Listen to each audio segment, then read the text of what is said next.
स्वामी कवने सहारा लई चलबत कहाँ बैठउबा हो। स्वामी कवने सहारा लई चलबत कहाँ बैठउबा हो। धन दिल्ली सहारा लई चलबई हो बरिया बैठउबई हो। धन दिल्ली सहारा लई चलबई हो बरिया बैठउबई हो। स्वामी नाई से पाले मोरे पापा तई पापा नहीं बिसरई हो। स्वामी नाने से पाले मोरे पापा की पापा नहीं बिसरई हो। धन ससुर का पापा गोहरायु त अपन बिसराई हो। धन ससुर का पापा गोहरायु त अपन बिसराई हो। स्वामी कवने सहारा लई चलबत कहाँ बैठउबई।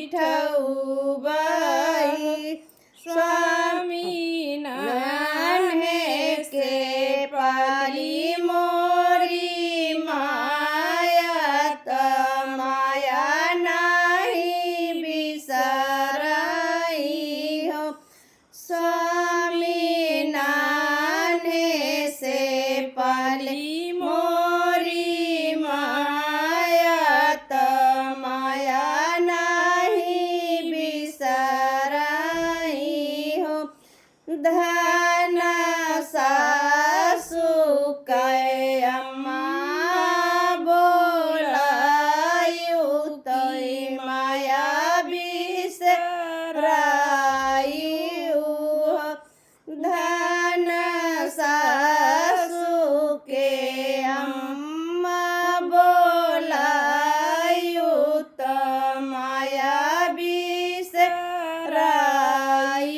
हो।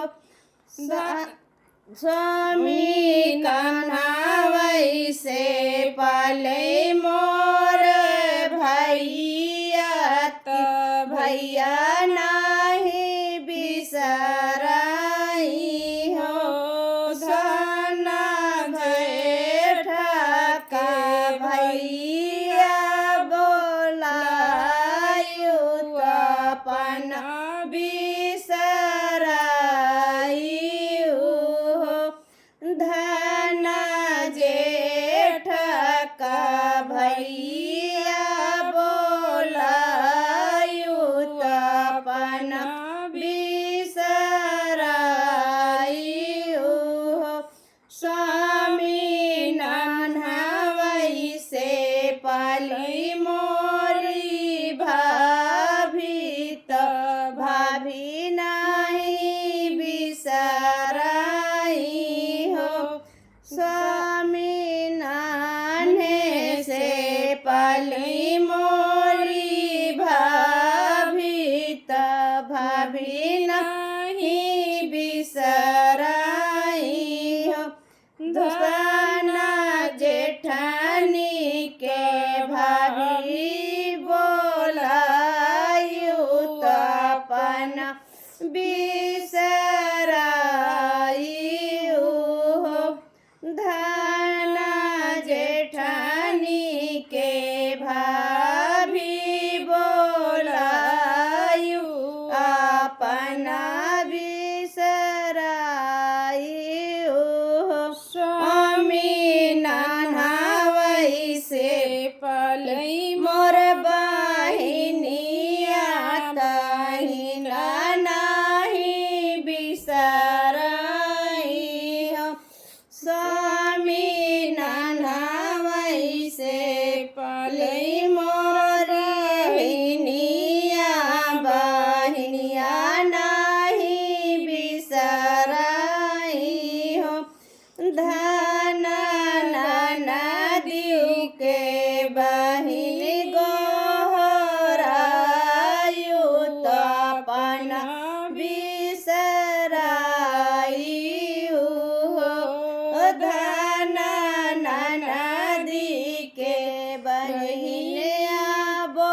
भी